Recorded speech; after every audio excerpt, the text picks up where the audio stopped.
اب ہم سوالات کا سیشن شروع کرتے ہیں۔ پہلا سوال ہے، اگر کسی مسلمان کو یہ نہیں معلوم ہو کہ وہ جو کر رہا ہے وہ عمل شرک ہے یا نہیں، تو کیا اس کا یہ شرک معافی کے قابل ہوگا؟ دیکھیے، اگرچہ قانون تو یہ ہے دنیا کا، ignorance of law is no excuse. قانون سے عدم واقفیت کوئی عذر نہیں ہے۔ قانون تو پھر پڑھتا ہے، لگتا ہے، لاگو ہوتا ہے، عائد ہوتا ہے، لیکن اللہ کے ہاں ایسا نہیں ہے۔ وہ ہر شخص سے اس کے اپنے حالات کے اعتبار سے حساب لے گا۔ کن حالات میں پیدا کیا گیا، کیا جینز اس کو دیے گئے تھے، کن حالات میں وہ پلا بڑھا ہے، اس کے انوائرنمنٹل فیکٹرز کیا تھے، پھر یہ کہ جن لوگوں کی ذمہ داری تھی کہ اسے دین کا پیغام پہنچائے، انہوں نے کوتاہی کی، اور اگر اس کی وجہ سے یہ لا علم رہا اور اس نے بات کو نہیں سمجھا، تو میں سمجھتا ہوں اللہ تعالیٰ نرمی فرمائیں گے۔ باقی یہ کہ بخشش یا سزا دینا یہ اللہ کا اختیار مطلق ہے، ہم کچھ نہیں کہہ سکتے۔ اللہ تعالیٰ ابو جہل کو بخش دے، ہم اعتراض نہیں کر سکتے، اس کی مخلوق ہے، جو چاہے کرے۔ اللہ تعالیٰ کسی نیک سے نیک آدمی کو جہنم میں ڈال دے، وہ کر سکتا ہے۔ جیسے میں نے کہا، اپنی بکری آپ جب چاہیں ذبح کریں، اپنے غلام کو آپ چاہیں قتل کر دیں۔ ہم یہ جانتے ہیں کہ وہ عدل کرے گا، انصاف کرے گا، قائمم بالقسط ہے، لیکن اللہ تعالیٰ کے اوپر کوئی پابندی کسی کی نہیں ہے۔ تو میں یہاں صرف یہی لفظ استعمال کر سکتا ہوں کہ اللہ تعالیٰ ہر شخص کے ذاتی حالات کے اعتبار سے محاسبہ کرے گا، اور یقیناً اگنورنس جو ہے اس کے ہاں ایک ایکسکیوز شمار ہوگا۔ انصاری عامر کا سوال ہے کہ ہمارے علاقے میں بہت سے بچے انگریزی اسکول میں تعلیم کے لیے جاتے ہیں، اور وہاں تعلیم سے پہلے انگریزی میں کراس کے سامنے ہاتھ اٹھا کر دعا کی جاتی ہے۔ کراس کا جو نشان ہے اس کے سامنے دعا کی جاتی ہے، صلیب کے سامنے۔ صلیب۔ کیا ایسا کرنا شرک ہے؟ یقیناً شرک ہے، لیکن اس کا وبال ان کے والدین پر آئے گا جنہوں نے اس بچے کو اس جگہ پر داخل کرایا ہے، اور صرف دنیاوی مفادات کے لیے کہ تعلیم جو ہے شاید بہتر مل جائے، دنیاوی تعلیم، اور وہاں کی صنعت جو ہے وہ زیادہ قیمت اس کی اٹھ جائے مارکیٹ کے اندر، تو وہاں بچوں کو داخل کرانا والدین کا جرم ہے۔ ایک سوال ہے ثانیہ عثمان، وہ کہتی ہیں کہ اے نان مسلم who had become a Muslim or مومن after the age of 40 and above, in that period of time they have done a lot of shirk, but after that he had become a Muslim, he had done the tawbah for that shirk, would Allah will forgive him or not? Definitely definitely definitely یہ حضور کا فرمان ہے کہ 3 فعل ایسے ہیں جو سابقہ زندگی کے تمام گناہوں کو، پورے نامہ اعمال کو صاف کر دیتے ہیں۔ ایک ہے کسی کا کفر سے اسلام میں داخل ہونا، دوسرا ہے کسی کا خالص اسلام کے لیے، اللہ کے دین کی عظمت کے لیے ہجرت کرنا، گھر بار چھوڑ کر، بال بچوں کو چھوڑ کر نکل جانا، تیسرے حج مبرور، وہ حج جو حلال کی کمائی سے کیا گیا ہو اور جس میں ولا رفث فلا فسوق ولا جدال فی الحج ہو، ساری شرائط پوری ہو، تو حج بھی مبرور اگر ہو جائے گا، یعنی اللہ کی جناب میں مقبول ہو جائے گا، تو وہ تمام گناہوں کا کفارہ بن جاتا ہے۔ عبد الباقی صاحب ہیں، ان کا سوال ہے کہ اللہ کے سامنے اور بادشاہوں کے سامنے ایک ہی انداز سے ہاتھ باندھ کر اور جھک کر کھڑے ہونا کیا شرک ہے؟ میں کہہ چکا ہوں کہ یہ واقعی شرک ہے، اور اسی شرک کے خلاف بہت بڑا جہاد کیا اور جیل کی سزا بھگتی ہے شیخ احمد سرہندی نے، مجدد الفسانی رحمۃ اللہ علیہ۔ جاوید علی صاحب تجارت پیشہ ہیں، کہتے ہیں کہ تجارت اور قوم پرستی اور فرقہ پرستی کیا یہ شرک کے زمرے میں نہیں ہے؟ تجارت کا تو کوئی تعلق شرک سے نہیں ہے، اگر آپ اس میں اللہ کے حکام کی خلاف ورزی نہیں کر رہے، سودی لین دین نہیں ہے، دھوکہ نہیں ہے، جھوٹ نہیں ہے، فریب نہیں ہے، وعدہ خلافی نہیں ہے، تو التاجر الصدوق الامین مع النبیین والصدیقین والشہداء، حضور نے فرمایا وہ تاجر جو بالکل سچا ہو اور امانت دار ہو، جیسے کہ حضور کے بارے میں کہا گیا تھا الصادق الامین، یہ خطاب جو ہے آپ کے معاشرے نے، آپ کے شہر مکہ نے، آپ کے قوم کے لوگوں نے آپ کو دیا تھا. تو جو تاجر الصدوق بھی ہو، بالکل سچا راست باز، اور امین بھی ہو، امانت دار، اسے انبیاء اور صدیقین اور شہداء کی صحبت حاصل ہوگی جنت کے اندر. البتہ وطن پرستی وغیرہ کے بارے میں آپ کو بتا چکا ہوں کہ وہ شرک ہے. شیخ محمد صاحب ہیں، یہ ایک طالب علم ہیں، وہ کہتے ہیں فالوئنگ دی نفس even when it goes against Allah's law is called shirk, and shirk is an unpardonable sin. Then such shirk of following the nafs in day-to-day life would take us to hell in the hereafter. میں نے آخر میں جو وضاحت کی تھی شاید آپ نے توجہ نہیں کی. اگر اس قسم کی غلطیاں وقتاً فوقتاً ہو جائیں اور آدمی توبہ کرے، رجوع کرے، استغفار کرے تو اسے ہم گناہ کہیں گے، اگرچہ باریک انالیسس میں وہ شرک بن جاتا ہے. تو میرا تو چونکہ وہ کولڈ انالیسس تھا جس کے حوالے سے میں چاہتا ہوں کہ الجبرا کے فارمولوں کے حوالے سے آپ کے ہاتھ میں وہ کیز آ جائیں جس سے کہ پھر آپ ہر چیز کو دیکھ سکیں. لیکن اگر کسی بھی ایک گناہ کے پر ڈیرا ڈال کر آدمی بیٹھ جائے تو وہ شرک ہوگا، اور اس کے لیے پھر خلود فی النار ہے. محمد ابراہیم صاحب، ان کا سوال ہے عیسیٰ مسیح نے خدا کو اپنا باپ کیوں کر کہا؟ لوگوں میں گنجائش ہی کیوں رکھی کہ لوگ ان کو خدا کا بیٹا کہتے، جبکہ نہ عیسیٰ سے پہلے کسی نبی نے خدا کو باپ کہا، نہ ہی بعد میں، نہ ہی محمد صلی اللہ علیہ وسلم نے بھی پکارا باپ کہہ کر. پھر عیسیٰ علیہ السلام نے کیوں ایسا کیا؟ یہ اس کیوں کا جواب میرے پاس نہیں ہے. اگر آپ کہیں اللہ نے شیطان کو کیوں پیدا کیا، خام خواہ ہمارے لیے مصیبت کھڑی کی ہوئی ہے، تو میرے پاس اس کا کوئی جواب نہیں ہے. یہ اصل میں ایک انداز ہے. وہ کہتے تھے جیسے کہ باپ جو ہے وہ پالتا ہے اولاد کو، ایسے ہی اللہ پرورش کرتا ہے. پروردگار ہم کہتے ہیں اسے، پروردگار ہے، پرورش کرنے والا ہے. تو اس معنی میں لفظ استعمال کیا ہے. اب یہ کہ یہ چوائس آف ورڈز تو ان کا اپنا تھا، میں اس کے لیے رسپانسبل نہیں ہوں. ایک دلچسپ سوال ہے آپ کے لیے. مولانا مسز خان کہتی ہیں ڈاکٹر صاحب کہ استخارہ نکالنا صحیح ہے یا شرک میں شامل ہے؟ جیسے کہ آج کل ہم کیو ٹی وی پر مولانا کو جواب دیتے ہوئے دیکھتے ہیں. روشنی ڈالیں.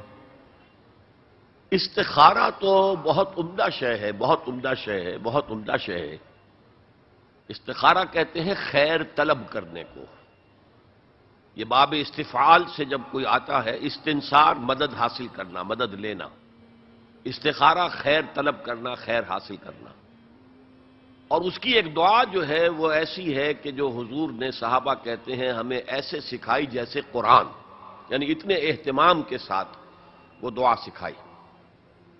وہ دعا پڑھتے رہنا یہ ایک مستقل گویا کہ انسان کا استخارہ ہونا چاہیے. اس کے معمولات میں کوئی بھی مسئلہ درپیش ہے تو آدمی دعا کرے اللہم انی استخیرک بعلمک واستقدرک بقدرتک.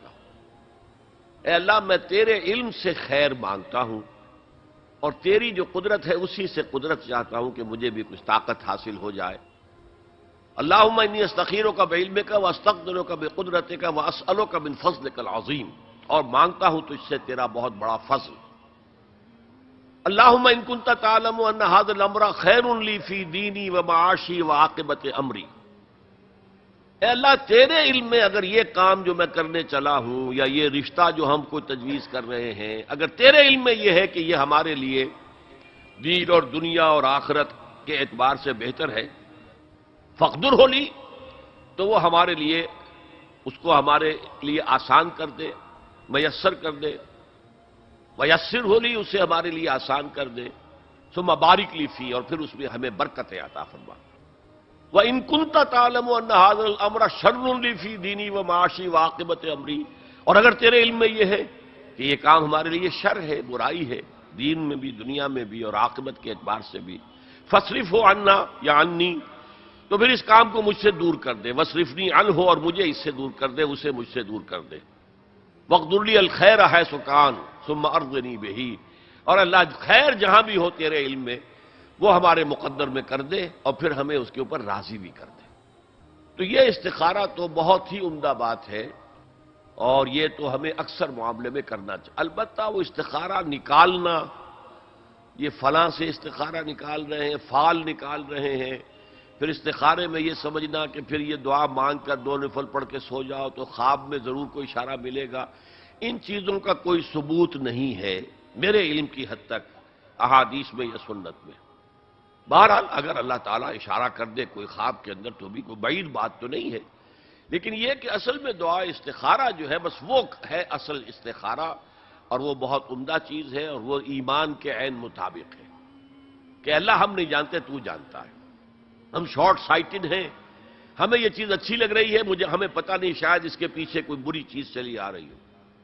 قرآن نے کہا ہے فَعَسَىٰ أَن تَكْرَهُوا شَيْئًا وَهُوَ خَيْرٌ لَكُمْ وَعَسَىٰ أَن تُحِبُّوا شَيْئًا وَهُوَ شَرٌّ لَكُمْ وَاللَّهُ يَعْلَمُ وَأَنتُمْ لَا تَعْلَمُونَ۔ ہو سکتا ہے تم کسی چیز کو برا سمجھو حالانکہ اسی میں تمہارا خیر ہو، اور ہو سکتا ہے تم کسی چیز سے محبت کرو حالانکہ اس میں تمہارے لیے شر ہو۔ اللہ جانتا ہے، تم نہیں جانتے۔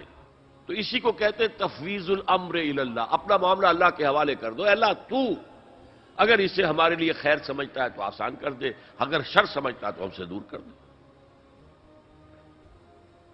ایک عبداللہ صاحب ہیں، وہ کہتے ہیں کہ my friend is running a printing press, getting jobs of printing articles اور posters for promoting idol worship and شرک، can he do this work? Please answer in Urdu. میرے خیال میں یہ کام انہیں نہیں کرنا چاہیے، باقی فتویٰ کسی مولوی صاحب سے لیں، مفتی صاحب سے۔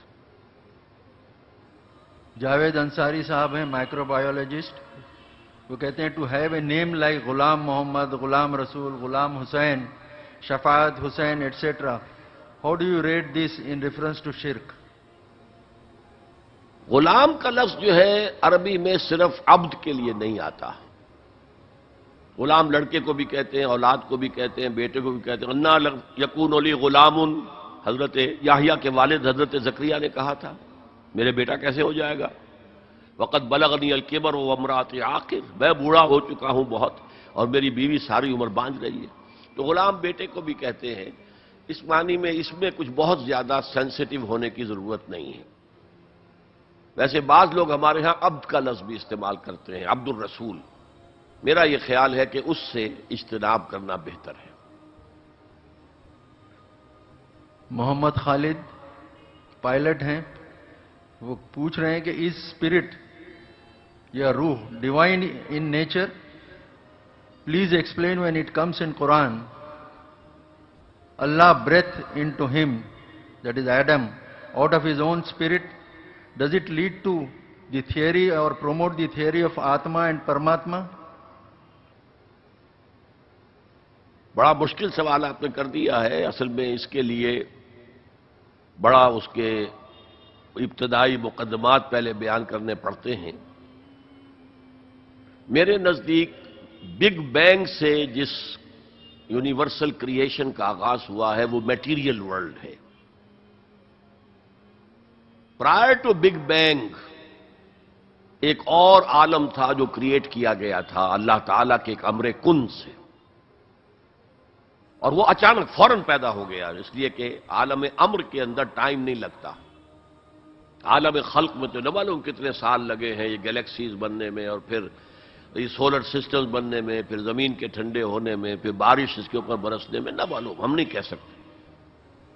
لیکن عالم امر میں کوئی ٹائم نہیں ہوتا۔ عالم امر میں وہ کن سے ایک لطیف نور پیدا ہوا تھا، اور اس نور سے فرشتوں کو بنایا گیا، اگرچہ قرآن میں کہیں ذکر نہیں ہے۔ آدم کو مٹی سے بنایا، یہ قرآن میں ہے۔ جنات کو آگ سے بنایا، یہ قرآن میں ہے۔ فرشتوں کو کاہے سے بنایا، یہ قرآن میں نہیں، حدیث میں ہے۔ حضرت عائشہ رضی اللہ تعالی عنہا سے مروی ہے، خلق اللہ الملائکۃ من النور، اللہ نے فرشتوں کو نور سے پیدا، وہ نور یہ لائٹ نہیں، یہ سورج کی لائٹ نہیں، وہ نور جو prior to the beginning of the material world of matter, big bang سے پہلے، اسی وقت جو ہے روحیں انسان کی پیدا کی گئی تھی، اسی نور سے. تو ہماری روحیں نورانی ہیں. ہمارے میں سے ہر ایک کے اندر جو روح ہے وہ نورانی ہے. نور تجلی بھی اسی خاک میں پنہا، غافل تو نرا صاحب ادراک نہیں ہے. اور مغربی فلسفے میں اسے ڈیوائن سپارک کہا جاتا ہے. انسان کے اندر ڈیوائن سپارک ایک موجود ہے، اور اسی روح کے اندر جو ہے یہ نیکی اور بدی کا شعور ہے. فَأَلْهَمَهَا فُجُورَهَا وَتَقْوَاهَا، جس کا میں بار بار ذکر کر چکا ہوں. جسے کانٹ نے کہا دی مورل لا ود ان. تو اس اعتبار سے روح آدم پھونکی گئی اس حیولے کے اندر. ہو سکتا ہے وہ ایوولوشن سے تیار ہوا ہو سکتا ہے کہ ڈائریکٹ کریشن سے تیار ہوا ہو، اور اسے اللہ نے اپنی روح میں سے قرار دیا، اس لیے کہ وہ روح جو ہے اللہ کے امر کن کا پہلا ظہور تھا، لہذا وہ اللہ کی ذات کے ساتھ ایک نسبت رکھتا تھا. ڈاکٹر صاحب، میرے اس سوال پر یعنی کسی پنڈت یا فال کھولنے والے بابا کو ہاتھ دکھانے والے کے پاس جانے والی بدعت اور بدشگونی کی بدعت پر روشنی ڈالیے. عین نوازش ہوگی تاکہ لوگوں کی بھی اصلاح ہو. انہیں معصیت قرار دیا گیا، یہ گناہ ہے. اور آپ نے فرمایا ہے کہ نجومیوں کی اگر کسی بات پر کوئی یقین کرتا ہے تو وہ اس شے کا انکار کرتا ہے جو میں لے کر آیا ہوں.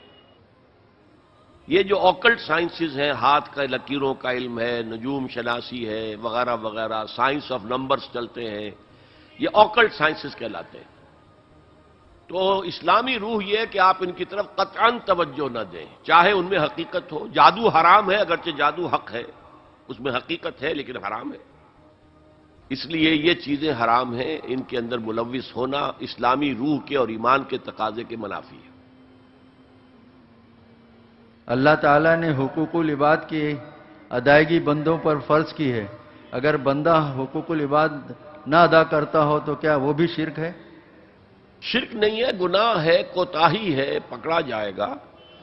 لیکن یہ کہ یہ اب اگر وہ کس وجہ سے نہیں کر رہا، دولت کی محبت کی وجہ سے نہیں کر رہا، تو وہ شرک ہو جائے گا. لیکن شرک خفی ہوگا، اس کے اوپر کسی مفتی کا فتویٰ نہیں چل سکتا. ایک ہمارے ہندو بھائی ہیں Amol Verma. He is a student of engineering and he says I strongly believe in Vedas and I avoid idol worship. Is it valid according to شرک؟ Is it necessary to accept Islam to avoid shirk? What is the relation between Islam and Vedas? Please explain in detail and in English. Actually, I didn't have any chance in my life to read Vedas. I only had by chance read an English translation of some Upanishads. And as a result, I had the idea that these Upanishads are the remnants and somewhat distorted forms of the books that were given to Ibrahim alayhi salatu wassalam. And this word Brahma in Hinduism denotes Ibrahim. Just as the Christians declared Jesus to be Son of God, here some people made Ibrahim the Lord of the world, God. And this tasawwur Brahma, I think, is a deviated form of Ibrahim. This is my opinion. So, if someone becomes muwahhid and gives up idolatry and worship of idols, then he should proceed further. God has been sending his apostles. Definitely in India, apostles or his messengers might have come, because Qur'an said there is no township in which we had not sent a warner. وَإِن مِّن قَرْيَةٍ إِلَّا خَلَا فِيهَا نَذِيرٌ وَلِكُلِّ قَوْمٍ هَادٍ. And for every nation there had been leaders and guiders.